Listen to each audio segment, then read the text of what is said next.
ನಮಸ್ಕಾರ ವೀಕ್ಷಕರೇ, ತಮ್ಮೆಲ್ಲರಿಗೂ ಕೂಡ ಹೆಲ್ತ್ ಟಿಪ್ಸ್ ಇನ್ ಕನ್ನಡ ಯೂಟ್ಯೂಬ್ ಚಾನಲ್ಗೆ ಆತ್ಮೀಯವಾದ ಸ್ವಾಗತ. ವೀಕ್ಷಕರೇ, ಇತ್ತೀಚಿನ ದಿನಗಳಲ್ಲಿ ನಮ್ಮ ಕರ್ನಾಟಕದಲ್ಲಿ ಭಾರಿ ಮಳೆ ಸುರಿತಾ ಇರುವುದರಿಂದ ಹವಾಮಾನದಲ್ಲಿ ಕೂಡ ಬದಲಾವಣೆಯಾಗಿ ಸಾಮಾನ್ಯವಾಗಿ ಎಲ್ಲರಿಗೂ ಕೂಡ ನೆಗಡಿ, ಕೆಮ್ಮು ಮತ್ತು ಗಂಟಲು ಕೆರೆತ ಈ ರೀತಿಯಾದಂತಹ ಸಮಸ್ಯೆಯಿಂದ ಬಳಲುತ್ತಾ ಇದ್ದಾರೆ.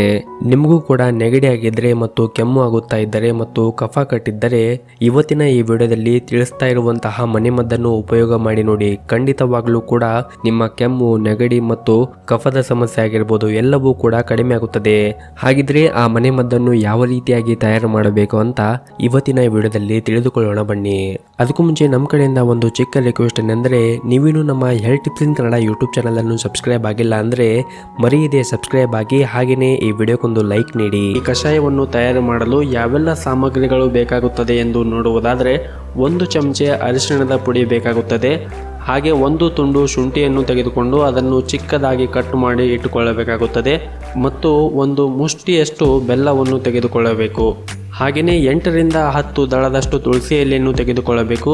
ಅರ್ಧ ಲಿಂಬೆಹಣ್ಣನ್ನು ತೆಗೆದುಕೊಳ್ಳಬೇಕು. ಜೊತೆಗೆ ಈ ಕಷಾಯದ ಪುಡಿಯನ್ನು ತೆಗೆದುಕೊಳ್ಳಬೇಕು. ಈ ಕಷಾಯದ ಪುಡಿಯನ್ನು ಬಳಸಲು ನಾವು ಯಾವೆಲ್ಲ ರೀತಿಯ ಇಂಗ್ರೀಡಿಯೆಂಟ್ಸ್ ಹಾಕಿದ್ದೇವೆ ಅಂದರೆ, ಧನಿಯಾ ಕಾಳು, ಕರಿಮೆಣಸು, ಲವಂಗ, ದಾಲ್ಚಿನ್ನಿ ಮತ್ತು ಚಕ್ಕಿ, ಏಲಕ್ಕಿ ಇವೆಲ್ಲವನ್ನು ಸಮ ಪ್ರಮಾಣದಲ್ಲಿ ತೆಗೆದುಕೊಂಡು ಇದನ್ನು ಮಿಕ್ಸಿಗೆ ಹಾಕಬೇಕು.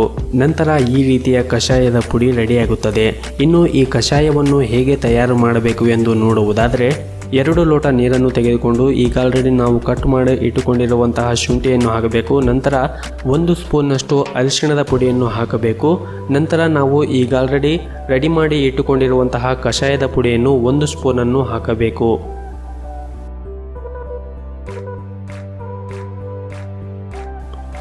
ನಂತರ ಇದಕ್ಕೆ 1 ಮುಷ್ಟಿಯಷ್ಟು ಬೆಲ್ಲವನ್ನು ಹಾಕಬೇಕು. ನಂತರ ತುಳಸಿ ಎಲೆಗಳನ್ನು ಹಾಕಬೇಕು. ಇದನ್ನು ಚೆನ್ನಾಗಿ ಕುದಿಯಲು ಬಿಡಬೇಕು. 2 ಲೋಟ ನೀರಿರುವಂತಹ ನೀರು 1 ಲೋಟ ಆಗುವವರೆಗೆ ಕುದಿಸಬೇಕು. ಸುಮಾರು 10 ರಿಂದ 15 ನಿಮಿಷದವರೆಗೆ ಕುದಿಸಬೇಕು. ಚೆನ್ನಾಗಿ ಕುದಿಯುವಾಗ ಲಾಸ್ಟ್ ಮೂಮೆಂಟಿನಲ್ಲಿ ಅರ್ಧ ಲಿಂಬೆ ಹಣ್ಣನ್ನು ಇದಕ್ಕೆ ಹಿಂಡಬೇಕು. ಈಗ ಕಷಾಯ ಸಂಪೂರ್ಣವಾಗಿ ರೆಡಿಯಾಗಿದೆ. ಕಷಾಯವನ್ನು ನೀವು ರಾತ್ರಿ ಮಲಗುವಾಗ 1-2 ದಿನ ಅಥವಾ 3 ದಿನಗಳ ಕಾಲ ಕುಡಿದ್ರೆ ಸಾಕು. ನಿಮ್ಮ ನೆಗಡಿ ಇರ್ಬೋದು ಮತ್ತು ಕಫದ ಸಮಸ್ಯೆ ಇರ್ಬೋದು ಬೇಗನೆ ನಿವಾರಣೆಯಾಗಲು ಸಹಾಯವಾಗುತ್ತದೆ. ನೀವು ಈ ಕಷಾಯವನ್ನು ಅರ್ಧ ಕಪ್ ಕುಡಿದ್ರೆ ಸಾಕು. ಮೊದಲು ಕುಡಿಯುತ್ತಾ ಇದ್ದರೆ ಕಷಾಯವನ್ನು ನೀವು ಮಿತ ಪ್ರಮಾಣದಲ್ಲಿ ಸೇವನೆ ಮಾಡಿದ್ರೆ ಉತ್ತಮ. ಹಾಗೂ ಕಫದ ಸಮಸ್ಯೆ ಮತ್ತು ನೆಗಡಿಯ ಸಮಸ್ಯೆ ನಿವಾರಣೆ ಆದ ನಂತರ ಈ ಕಷಾಯವನ್ನು ಕುಡಿಯುವುದು ಅವಶ್ಯಕತೆ ಇಲ್ಲ. ಯಾಕಂದರೆ ನಾವು ಪ್ರತಿನಿತ್ಯ ಬಳಕೆ ಮಾಡುವಂತಹ ಅಡುಗೆ ಮನೆಯ ಪದಾರ್ಥದಲ್ಲಿ ಎಲ್ಲ ರೀತಿಯ ಇಂಗ್ರೀಡಿಯೆಂಟ್ಸ್ ಇರುತ್ತದೆ. ಈ ಕಷಾಯವು ನಿಮಗೆ ಹೀಟ್ ಆಗಬಹುದು. ಇದರಿಂದ ಮೂಲವ್ಯಾಧಿಯಂತಹ ಸಮಸ್ಯೆಗಳು ಕೂಡ ಬರಬಹುದು. ಹಾಗಾಗಿ ಪ್ರತಿನಿತ್ಯ ಇದನ್ನು ಕುಡಿಯಬೇಡಿ. ನಿಮಗೆ ಯಾವಾಗ ಕಫದ ಸಮಸ್ಯೆ ಆಗಿರುತ್ತದೆಯೋ ಅಥವಾ ನೆಗಡಿ ಸಮಸ್ಯೆ ಆಗಿರುತ್ತದೆಯೋ ಅಂತಹ ಸಮಯದಲ್ಲಿ ಮಾತ್ರ ನೀವು ಈ ಕಷಾಯವನ್ನು ಕುಡಿಯಬಹುದು. ನೋಡಿದ್ರಲ್ಲ ವೀಕ್ಷಕರೇ, ನೆಗಡಿ ಮತ್ತು ಕಫದ ಸಮಸ್ಯೆ ಇದ್ದರೆ ಯಾವ ರೀತಿಯಾಗಿ ಕಷಾಯವನ್ನು ರೆಡಿ ಮಾಡಿಕೊಳ್ಳಬೇಕು ಅಂತ ಈ ವಿಡಿಯೋದಲ್ಲಿ ತಿಳಿಸಿರುವ ಮಾಹಿತಿ ನಿಮಗೆ ಇಷ್ಟವಾದರೆ ಈ ವಿಡಿಯೋವನ್ನು ದಯವಿಟ್ಟು ಲೈಕ್ ಮಾಡಿ ಹಾಗೂ ಶೇರ್ ಮಾಡಿ. ಇದೇ ರೀತಿ ಪ್ರತಿನಿತ್ಯ ಆರೋಗ್ಯದ ಮಾಹಿತಿಯನ್ನು ಪಡೆದುಕೊಳ್ಳಲು ಈ ಕೂಡಲೇ ನಮ್ಮ ಚಾನಲನ್ನು ಸಬ್ಸ್ಕ್ರೈಬ್ ಆಗಿ. ಧನ್ಯವಾದಗಳು.